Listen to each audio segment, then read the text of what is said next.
Once again, good morning.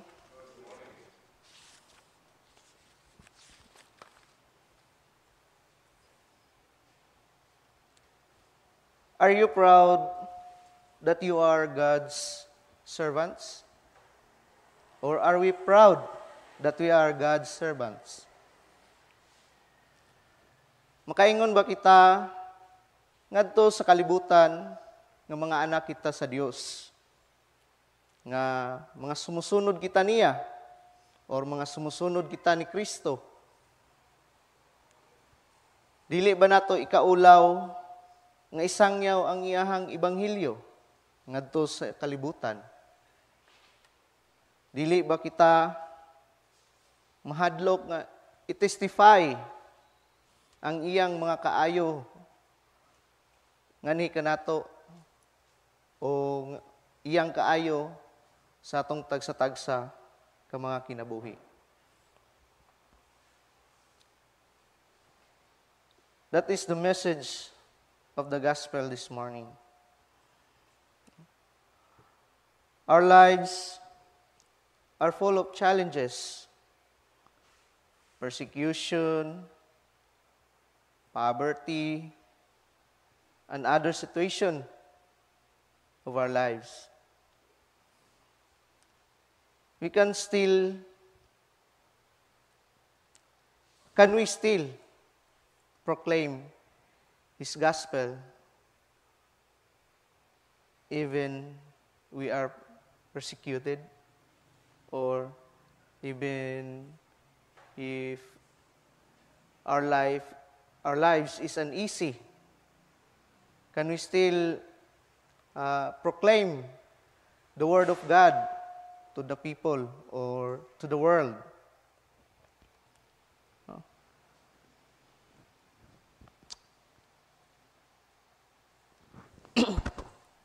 God will always test us. Sa kanunay, diya sa atong paglawig, kanunay kita gitistingan sa Dios, to test our faith, to test our commitment to Him.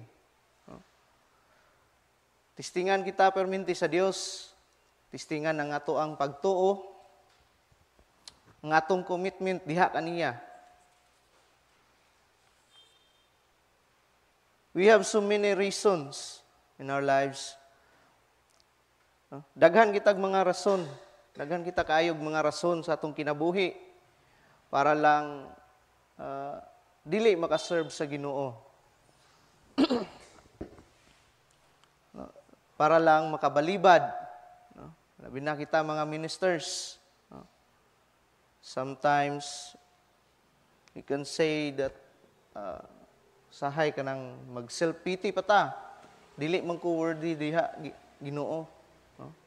Gitawag ta sa Ginoo sa usa ka ministry. Apan kita mismo moingon sa atong kaugalingon nga we are not worthy.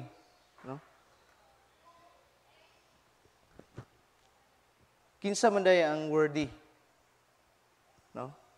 Kung kita lang ang basihan, wala gyud. Diya sa pag-alagad sa Ginoo, kung angayan lang ang basihan, kung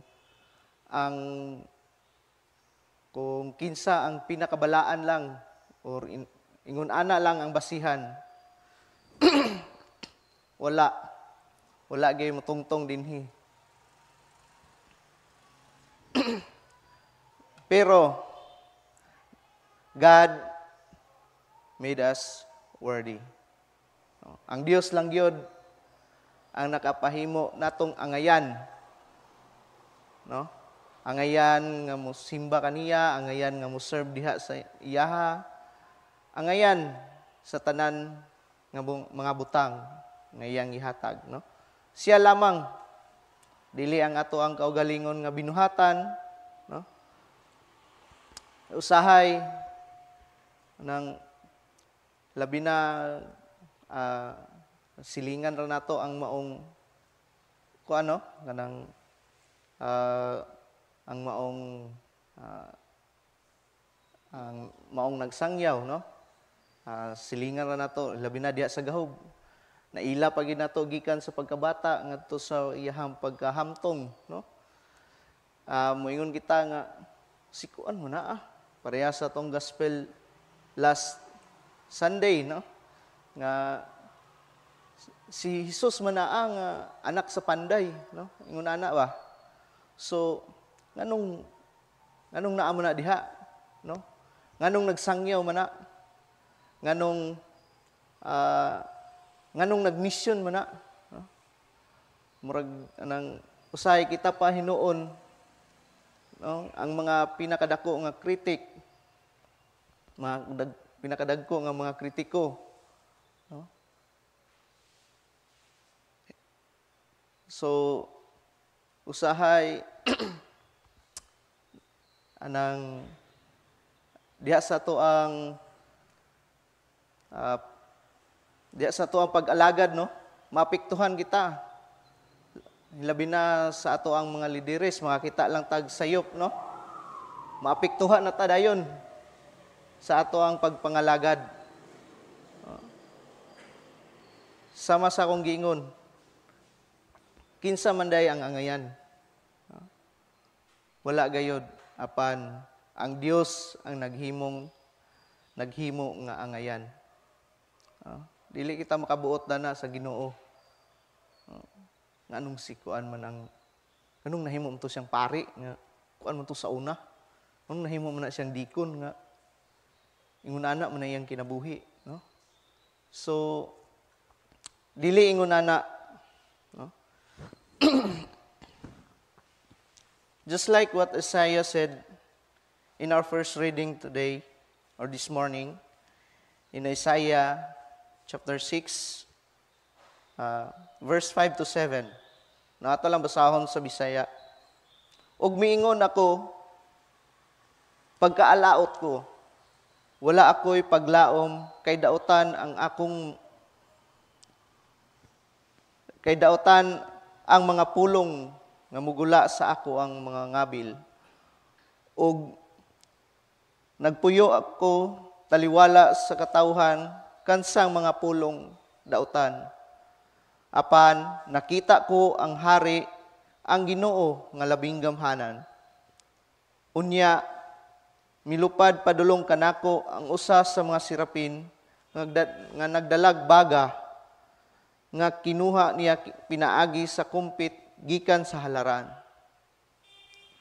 Gidapat niya kini sa akong ngabil og mingon siya, nakatandog kini sa imong ngabil, busa, wala ka na isala, gipasaylo ka na.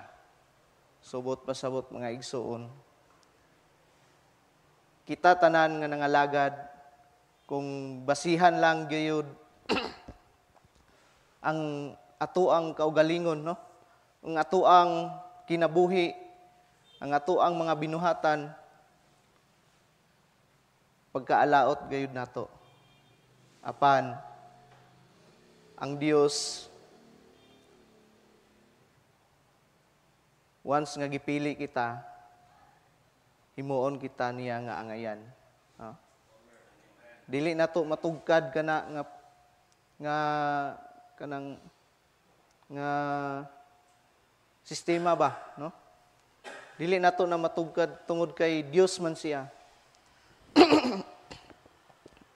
Ang kadako sa Dios, ang kagamhanan sa Dios ayaw isulod sa inyo ang huna-huna nga unsa ra na kagamay nga tuang utok. No? So ingon ana ba? So munang diha sa tuang ilabi na sa tuang pagpangalaga, dili kita makaingon nga, Lord, dili man ko kabalo mo istorya.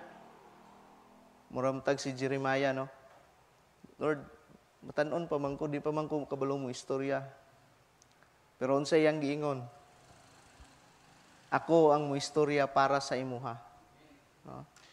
So, ingon ana, ayaw mo kahadlok nga i-proclaim ang gospel ngadto sa kalibutan, no? Sama sa gibuhat sa mga youth gahapon, no?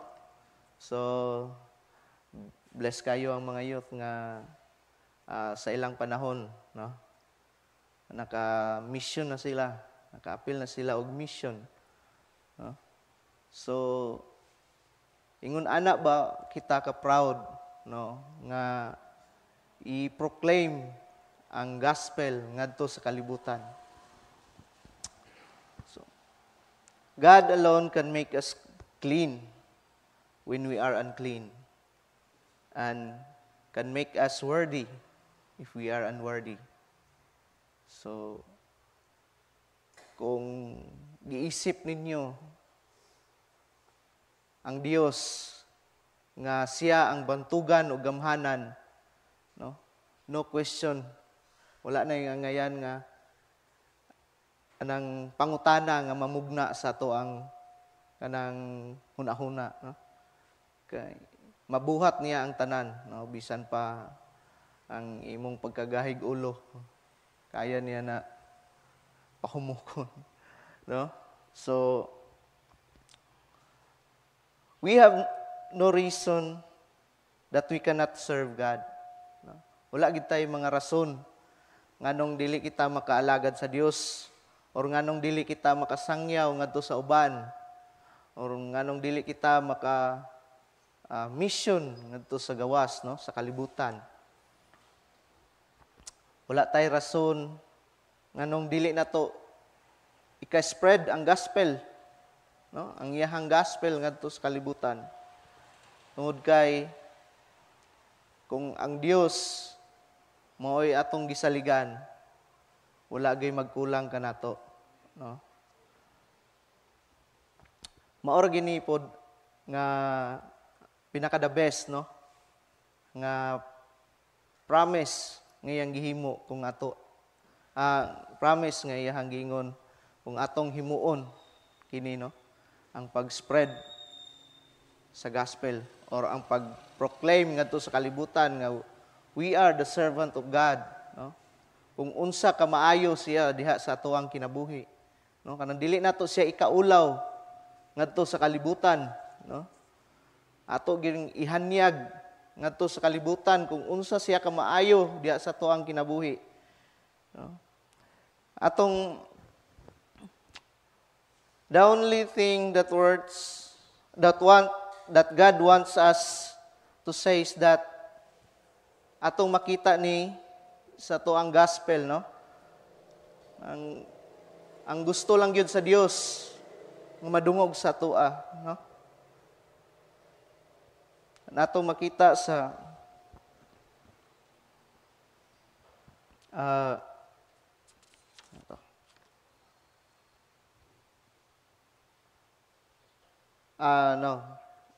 ato day makita sa first reading niya po nato, no, sa chapter 6 verse 8 sa Isaiah, nga nag-ingon, "And I heard the voice of the Lord saying, Whom shall I send? And who shall go for us?" No? Nag-ingon ng Dios, kinsa may akong ipadala o kinsa may mag-represent kanato ngadto sa kalibutan. And Isaiah said, "Lord, here I am, send me." Makaingon ba kita karong kabuntagon nga, "Lord, here I am, send me"? Makaingon ba kita? Wala mo gid siguro ganahan. Wala mo tumag. No? So, ang message sa Ginoo karon kanatong kabuntagon, are we ready to be sent?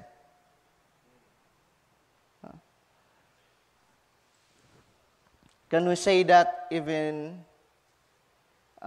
in times of difficulties, no? Di man gid na mawala sa tong kinabuhi, no? Sa Kristohanon nga paglawig aduna gayoy mga circumstances sa atong kinabuhi, mga pagsulay, no? Bisan og kanang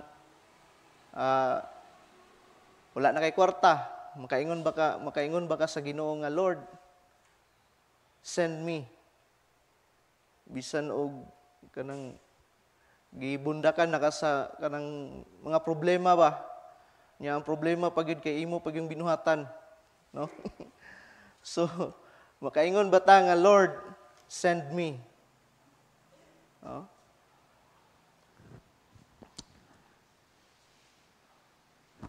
Pero once nga we are willing and obedient sa iyaha, no? Hilabi na niining nga part, no?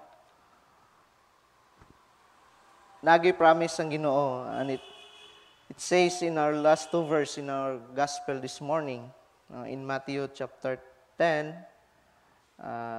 ato lang basahon sa last two verse 32 and 33. Everyone, therefore, that shall confess for me before men, I will also confess him before my Father who is in heaven. No? So kung ato day siyang i-proclaim ngadto sa kalibutan, no? Kung kinsa siya, ug dili nato siya ikaulaw, dili usab kita ikaulaw sa Dios ngadto sa Amahan, no? Ang kunon kita niya. Kay basin pag-abot dito ba, moingon ta nga kanang pag-abot na sa judgment ba, pangutana ang Dios nga Amahan, kinsa man ka? Moingon ta nga anang sumusunod man ko ni Kristo Lord.